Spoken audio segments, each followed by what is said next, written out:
कि कई बार क्या होता था कि जो कागजों में सैलरी है वो ज़्यादा है, लेकिन मिलती एक्चुअल में जो वो कम है जी, तो उन पर तलवार लटकी थी कि विदाउट एनी नोटिस कभी भी निकाल देते थे।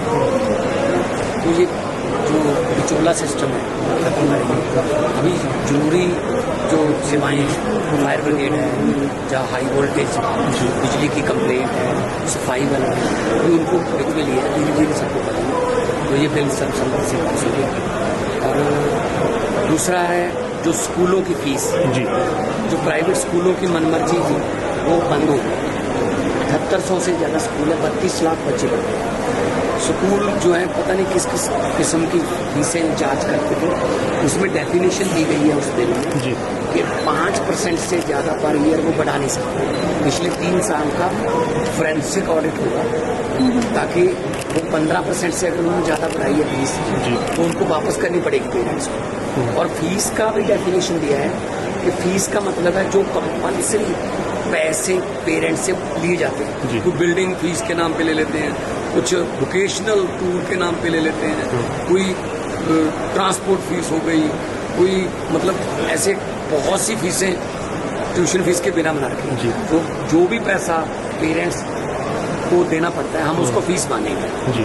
इससे बहुत फायदा होगा क्योंकि प्राइवेट स्कूलों की पढ़ाई जो है वो आम पेरेंट्स के बस से बाहर हो रही है। ओवर में गए तो कुछ फर्क नहीं। मैं उनको कहूँगा कि हम कोई आपके खिलाफ नहीं, लेकिन पढ़ाई को व्यापार इतना भी इस लेवल का व्यापार न बनाया जाए। विद्या जो है बाबा साहब भीमराव अम्बेडकर जी ने कहा था कि जो एजुकेशन है वो शेरनी के दूध जैसी है, जो भी उसको एक बार पी लेगा वो दहाड़ेगा। और quality education, right to education, ये हमारे मतलब जरूरी विषय है जी।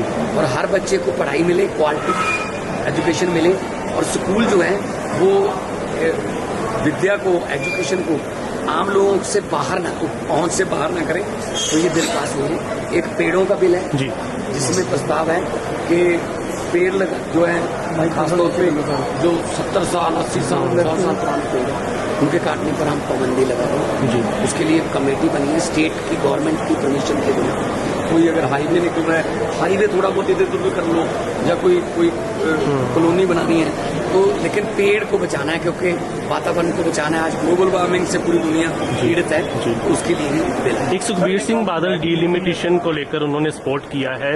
आप तो जो मर्जी करवा लो, बीजेपी जो मर्जी करवा ले, सुखबीर बादल से उनको तो बस ये है कि कहीं ना कैसे करके किसी न किसी तरीके से हमें या तो कैबिनेट में वापस ले लें दिल्ली में, या हमारे साथ पंजाब में अलायंस कर लें, समझौता कर लें। बाकी समझौते करने के लिए चाहे जो मर्जी करवा लो उनसे। तो पर पंजाब के लिए ठीक है सर, आपको लगता है ये बिल पंजाब के लिए ठीक है? डिबेट होने वाली है, डिबेट होनी है। शायद स्पेशल किस पे लाएंगे पता नहीं कैसे लाएंगे, लेकिन कहा जा रहा है औरतों को रिजर्वेशन जी, महिला रिजर्वेशन, तो फिर इसी में क्यों नहीं देते 33% जो 542 है, ठीक है ना। इसमें कुछ ना कुछ जो लगता है तो इस पर डिबेट होनी चाहिए। पहले स्टैंडिंग कमेटी के पास चलते हैं। आपने जो लेटर लिखी है हाँ जी, मैंने गवर्नर साहब को लेटर लिखा है कि 31 साल हो गए उनको, तो उनकी जो माँ है, माता जी हमें बहुत बीमार चल रहे हैं, बेहोश, नाम लेने पर थोड़ा बहुत रिएक्ट करते हैं। तो ये ह्यूमन राइट्स में आता है।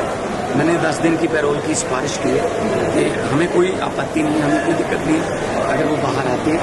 और उनके जो जितने भी वो मोर्चा जी, उन्होंने भी मुझे गारंटी दी है कोई हल्ला गुल्ला नहीं होगा, कोई लॉ एंड ऑर्डर की सिचुएशन नहीं पैदा होने देंगे। हम बिल्कुल कुर्बानी का कीर्तन करेंगे और अच्छे तरीके से जो कानून के मुताबिक शांतिपूर्वक जो है वो अपनी माँ को मिल लें। 31 साल बाद तो पैरोल उनका हक भी बनता है। मैं हमने रिकमेंड किया, मुझे उम्मीद है गवर्नर साहब ड्यूटी प्रशासक हैं तो वो जल्दी ऑर्डर करेंगे ताकि वो जल्दी से जल्दी बाहर आए। सेशन में विपक्ष की भूमिका कैसे देखते हैं? लगभग जो अभी फोरेंसिक ऑडिट होगा, जो स्कूल कैमरा आएंगे तो उनसे फंड करेंगे, पेरेंट्स को फंड करेंगे, बाई चेक करें जब कैसे भी करें, एडजस्टमेंट नहीं करेंगे क्योंकि हम अगले साल की फीस में से कर लेंगे। पूरा टाइम बाउंड है, पूरे रूल एंड रेगुलेशन। सर विपक्ष की भूमिका कैसे देखते हैं? कांग्रेस दिल्ली आती थी और प्रोटेस्ट करती थी। पता क्या है? पहले तो कहते हैं जी सेशन लंबा करो, जब सेशन 7 दिन का हो गया अब कह रहे हैं जी हम तो बैठना नहीं, हमें तो हर रोज आते हैं वॉकआउट करके बाइकआउट करके चले जाते हैं। भैया आपको बाइकआउट करने के लिए थोड़ी चुना है, आपको वहाँ पे डिबेट करने के लिए टाइम मिलता है, प्रॉपर टाइम मिलता है। कुछ जो है मेंबर उनके बैठे रहते हैं, उनको टाइम मिलता है प्रॉपर, ठीक है ना। यही तो लोकतंत्र की खूबसूरती है कि प्रतिपक्ष और सत्ता पक्ष दोनों आपस में बैठ के डिबेट करो। तो ये थोड़ी है कि आप बोल के थोड़ा बहुत या कोई नुक्स निकाल के जिंदाबाद मुर्दाबाद करके बाहर निकलो। अपनी इनर फाइटिंग कभी कुर्सियां चल रही हैं, आप कैसे देख रहे हैं कांग्रेस को? तो देखो इनकी लड़ाई जो है पंजाब की नहीं है, इनका मुद्दा कोई पंजाब के लोगों का या कोई रोड मैप नहीं है, कोई विजन नहीं है, सिर्फ अपनी कुर्सियों की लड़ाई है। कोई कहता 500 करोड़ में मिलती है, कोई कहता रेट बढ़ गया है, कोई कहता कम हो गया है। तो इनको इनकी लड़ाइयां मुबारक पंजाब के लोग सब देख रहे हैं। 2027